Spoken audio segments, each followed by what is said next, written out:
యథార్థవంతుల ఎడల నీవు ఎడబాయక కృప చూపి గాఢాంధకారము కమ్ముకొనగా వెలుగు రేఖవై ఉదయించినావు.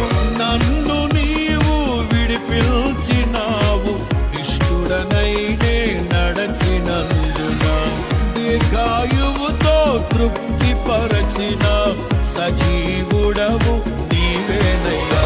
నా హృదయములో ఉప్పొంగెనే కృతజ్ఞతా సంద్రమే, నీ సన్నిధిలో స్తుతి తాడనా నా హృదయ విద్వాంసుడా. నా కోరిక నీ ప్రణాళిక పరిమళించాలని, నా ప్రార్థన విజ్ఞాపన నిత్య మహిమలో నిలవాలని.